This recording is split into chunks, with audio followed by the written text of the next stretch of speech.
지금 당장 수감 중인 이명박과 박근혜 전 대통령의 상황은 일주일 간격으로 질병치료를 목적으로 병원에 입원을 했다고 해요. 8월 15일 광복절을 앞두고 이명박 박근혜 전 대통령은 계속해서 병원 신세를 지고 있는데요. 이명박과 박근혜 특별 사면을 요구하는 시민들의 목소리가 커지고 있다고 합니다. 물론 병원 신세를 진다는 이유로 특별 사면이라는 목소리가 나오는 것이 아닌 순수하게 이들을 특별 사면해야 한다는 입장인데요. 하지만 법조계에서는 직접적인 영향은 없을 것이라는 반응이 나오고 있죠. 이명박, 박근혜는 뇌물수수 혐의로 징역 17년 확정 판결을 받고 안양교도소에 수감되었죠. 하지만 정치권을 중심으로 8월 15일 광복절을 맞이해 특별 사면이 논의되고 있는데요. 한편에서는 특사 명분 쌓기라는 이유로 이명박, 박근혜는 병원에 입원을 하는 것이 아닌가라는 의문을 보이고 있다고 합니다. 과연 이명박,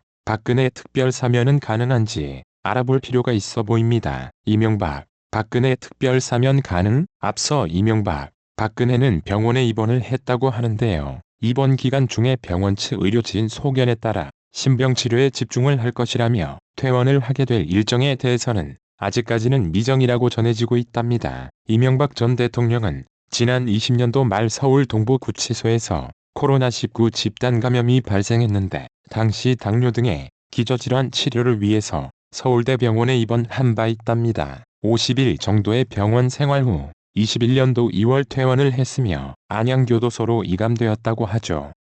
이어서 4월에도 지병으로 입원을 했으며 약 4일 정도 후 퇴원을 했다고 해요. 이어서 지난 21년도 6월 20일에는 서울구치소에 수감된 박근혜 전 대통령은 서초구 서울성모병원에 입원을 했었어요. 어깨 수술 경과를 확인하는 이유와 허리 통증 치료 등을 위한 것으로 지금 당장의 퇴원 일정을 미정이라고 하죠. 박근혜 전 대통령은 과거 19년도에 어깨 수술을 위해서 78일 정도 서울성모병원에 입원을 했었는데요. 21년도 초에도 코로나19 밀접 접촉자로 분류가 되었기에 같은 병원에 또다시 입원을 했고 코로나19 음성 판정을 받았으며 20일 정도 치료를 받았었답니다. 지금 당장의 이명박, 박근혜 일단 입원에 대한 소식과 퇴원 일정에 대해서는 미정으로 알아보았으며 현재 이명박, 박근혜 특별 사면에 대한 이야기로 국민들의 관심을 받고 있는 상황이랍니다. 과연 이명박, 박근혜 특별 사면은 가능할까요? 이명박,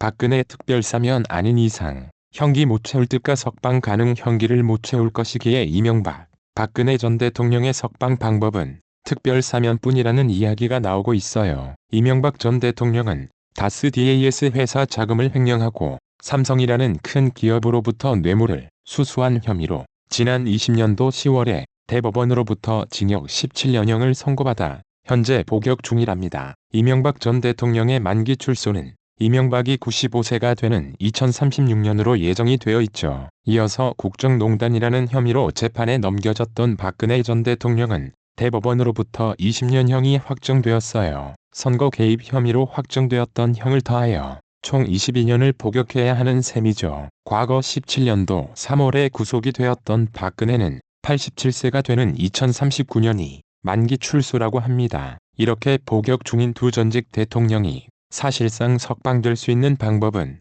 당장의 특별 사면뿐이라고 하는데요. 현행법상 따져보았을 때 가석방은 형기의 3분의 1을 채워야 가능하다고 해요. 따라서 이명박 전 대통령은 2025년까지 형기를 채워야 하고요. 박근혜 전 대통령은 2024년부터 가석방 심사 대상자가 된다고 하죠. 하지만 특별 사면은 전적으로 대통령의 권한이라고 하는데요. 형이 확정된 사람 중 대통령이 그 대상을 정하여 이루어지는 방법이라고 합니다. 이명박 전 대통령과 박근혜 전 대통령 모두 그들의 형이 확정된 상태로 특별 사면 대상이 될 수 있다고 하죠. 당장의 정치권을 중심으로 특별 사면을 요구한다는 목소리는 계속해서 나오는 이유가 바로 이 부분이랍니다.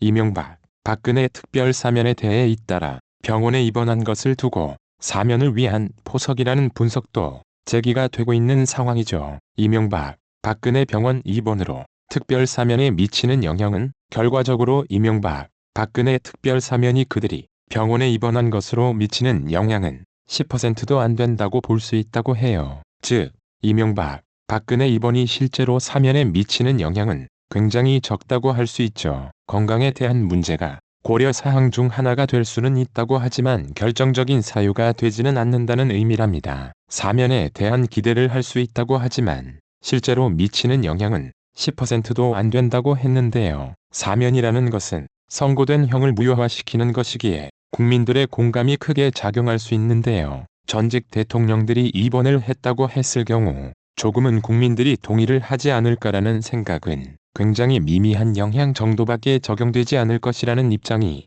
더 많은 것으로 보이네요. 건강이나 고령자인 점이 문제가 된다면 형집행정지라는 제도가 있다고 하는데요. 입원이 곧바로 사면으로 이어질 이유는 없다고 합니다. 형사소송법에 대해 형집행으로 건강을 해치거나 70세 이상 등의 고령인 경우에 형의 집행을 정지할 수 있도록 하고 있다고 해요. 이명박 전 대통령은 지난해 말 서울대병원에 입원을 했을 당시에 코로나19 등을 이유로 형집행정지를 신청했다고 하지만 받아들여지지는 않았다고 하죠. 게다가 건강에 대한 문제는 너무너무 작은 부분으로 사면과는 직접적인 관련성이 있다고 보기는 어렵다는 내용도 나왔어요. 특별 사면에 대해서는 정치적인 이해관계가 얽힐 수밖에 없기 때문에 오히려 전직 대통령이라는 지위가 더 중요할 수도 있다 합니다. 그렇지만 결과적으로 현재 상황으로는 두 전직 대통령의 광복절 특별 사면에 대한 가능성으로는 시간상 불가능하다고 하죠. 사실상 문재인을 탄핵한 준엄한 심판 4.7 재보궐선거에서 민심이 실체를 드러냈다. 국민의힘은 투표 전 여론조사 추세대로 서울, 부산시장 보궐선거에서 승리했다. 울산 남구청장 선거에서도 서동욱 국민의힘 후보가 당선됐다.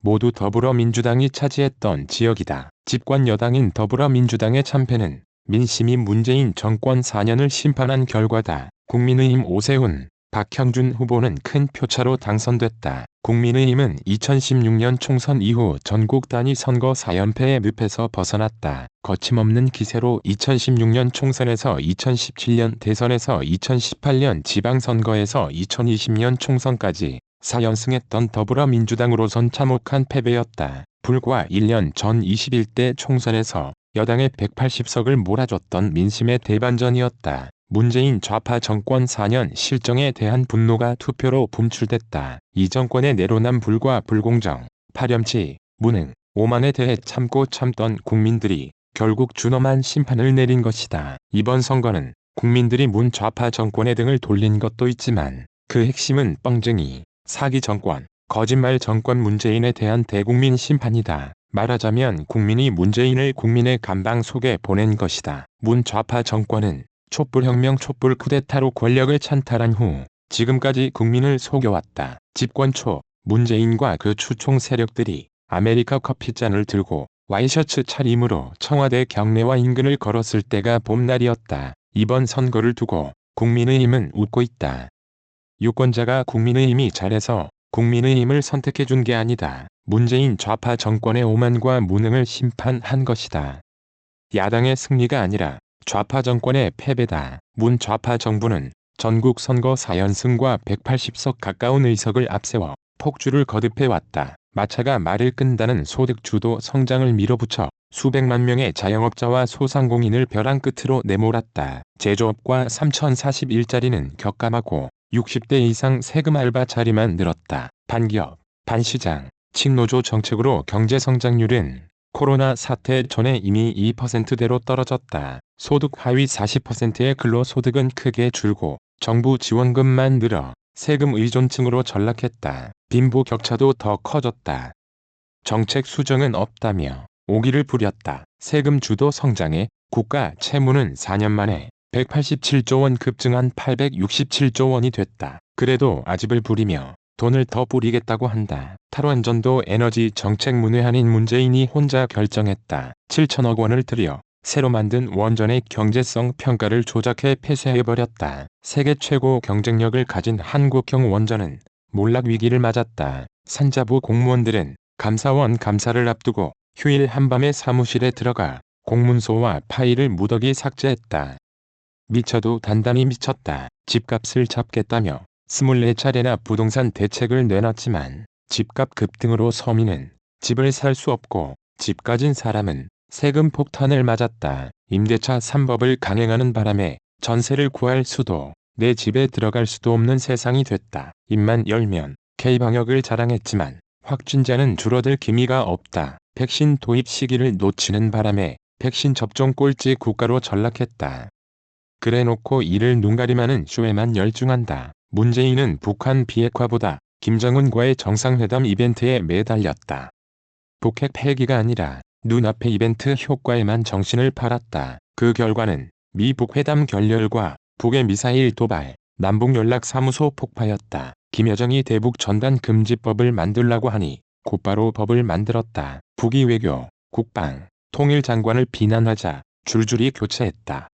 북이 서해에서 우리 공무원을 총살하고 불살라도 항의 한마디 제대로 못했다. 한미연합훈련을 컴퓨터 게임으로 만들더니 그마저도 북과 협의하겠다고 했다. 끝없는 대북 저자세로 안보는 위태로워지고 중국 눈치 보기에 미국, 일본 등 우방과의 관계는 삐걱거리고 있다. 문재인의 최대 뻥은 과정은 공정하고 결과는 정의로울 것이라고 했다. 조국 전 법무부 장관 사태는 문재인 좌파 정권의 공정과 정의를 훼손한 내로남불의 극치를 불러왔다. 이후 조국 전 장관의 사법 처리와 정권 관련 수사를 놓고 윤석열 전 검찰총장과 갈등이 빚어지며 공정과 정의, 법치 문제는 늘 화두에 떠올랐다. 조국 전 장관의 자녀는 가짜 인턴 증명서와 상장으로 대학에 가고 의사가 됐다. 추미애 전 법무장관 아들은 일반 병사들은 상상도 할 수 없는 휴가 특혜를 누렸다. 문재인 딸 가족의 해외 이주를 도운 이상직 의원은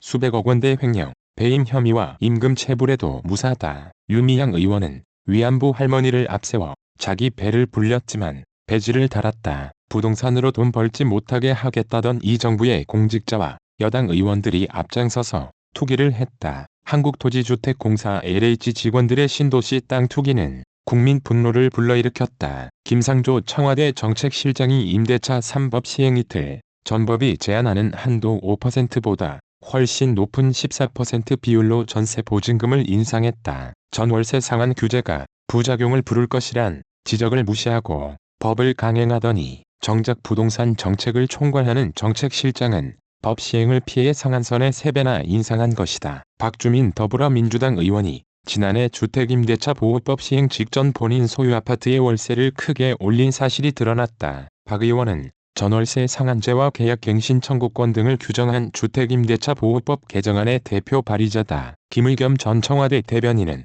서울 흑석동 상가주택을 사들였고 노영민 전 대통령 비서실장은 서울 반포 아파트를 남기고 청주 아파트를 처분하려 했었다. 송철호 울산시장 측근으로 선거 공작 핵심 피의자인 송병기 전 울산시 경제부시장의 땅 투기 의혹, 이해찬 전 대표의 세종시 농지 인근의 갑작스런 나들목 설치 의혹 등에서도 구린 냄새가 풀풀 난다. 문재인 양산 사저 논란이 국민 공분을 낳게 했다.